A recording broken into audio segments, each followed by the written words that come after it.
Hello, YouTubers! I'm going to walk you through the steps of creating your own glass cabinet doors. I started from scratches, first building the cabinet boxes in the room, then moving on to making the glass doors. I found this OG router bits for glass cabinet door on Amazon for just about 50 bucks. The main difference of the glass door bits from the regular ones is this sliding blade, which creates a sitting place for the glass. You will need to make sure to cut the top section off to assemble the glass. Don't use permanent methods, such as glue, to attach the top section back. Use nail or staple so that it can be easily removed in order to replace the glass if it's broken. Let's take a quick look at the finished assembly. Now, please follow me to go through the details. So this is my first test cut. Look. So there's a little bit, step here, which is nice. This is gonna face it out, right? This piece, the top ton of it, is gonna be cut off to become a, insert or whatever to press the glass in place. And this is gonna stay.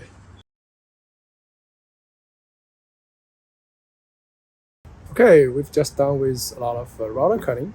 This is one of the piece, one of the rails, just has gone through the cutting. You can see the edge become very beautiful in this profile. The shorter part is the front-facing part, and the taller is rear-facing. Reason why it is taller than the other is this section is going to be eventually cut off. And when you cut off, the saw blade or whatever you're using is going to eat away some materials. So this height difference is to compensate for your saw blade thickness. Once it is being cut off like that, I've done something already. This little piece is going to be used as a trim, because when you push your glass in place, you need to have something to hold the glass in place. And we're not gonna glue this on. We're just gonna use nailer or stapler to keep this in place, so that when your glass is broken, you can take it apart easily and replace the glass. Okay, now I'm gonna just run my saw blade, table saw, to cut this little piece off. Hopefully everything lines up, and when it cuts,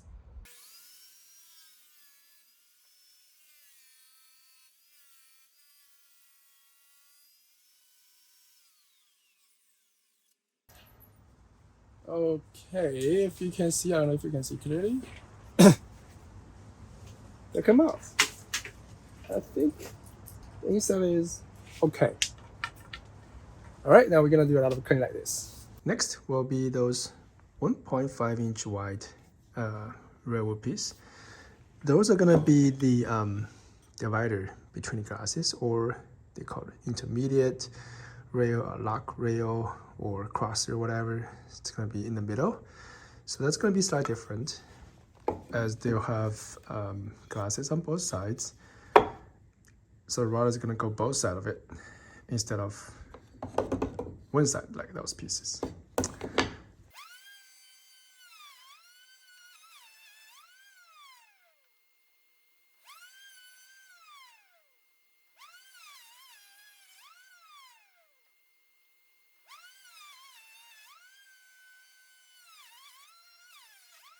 So this piece are being cut on both sides, and of course this longer section will be cut off to be harvested as a trim, same as the longer ones. All right, next will be this piece, inverse cutting of rails, cross rails, and intermediate rails. For example, this is stills, right? It goes vertically, and this horizontal rail. Right now it doesn't fit, right? Because we only cut with one bit, they have the same profile.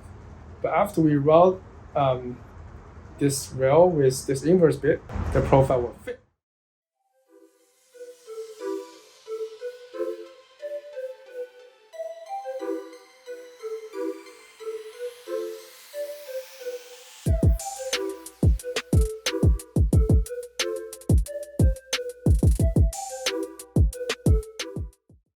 For top coat, I'm going to use water-based polish.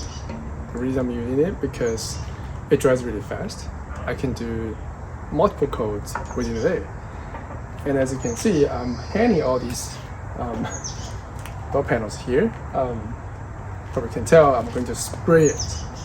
There's water-based poly, can be easily sprayed using air compressed spray gun, so it's also a plus.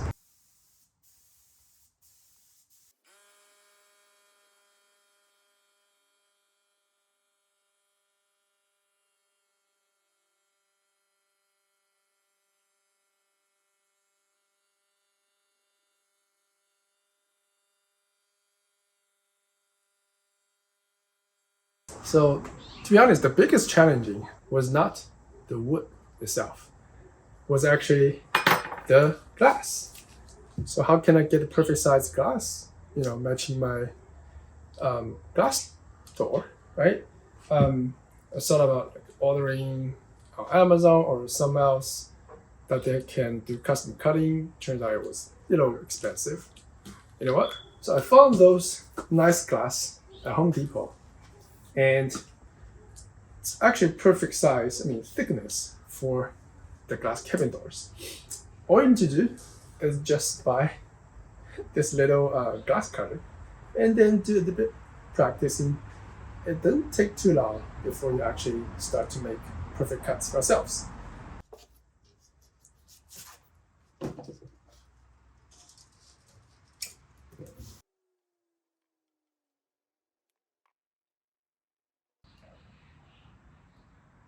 All right, the key point of making a good cut on glass is to make sure your glass cutter goes straight and it press really hard. You're basically scoring on a surface of glass and make a crack. And if a crack is continuous, when you bend it, the glass will naturally break along this crack. If your crack is not continuous, the crack will go somewhere else that is out of control. That's how you break glass, right? So make sure you have a straight and a deep cut. You can do 2 passes or multiple passes as long as you can find the same cut. And let's do it.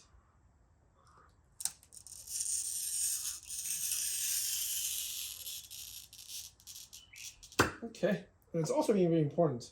You have the crack from very top to the bottom, because it cracks, it will be continuous.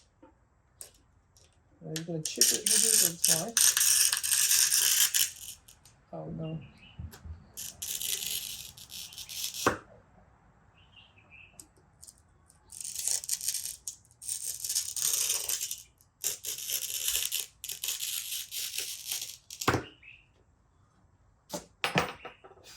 Alright, so hopefully fixing it comes off naturally. See? That's all I need. Alright, so here comes the most exciting part. So we've got everything ready. Door frame painted, polished, glasses cut, and remember all these trims, they call them chopsticks. They're also ready for that. And I'm gonna use silicone to apply some silicone around the edge of the glass to function as a cushion when it curl. And also I'm gonna use these Gate 23 pin nailer to fasten the trim onto the door frame.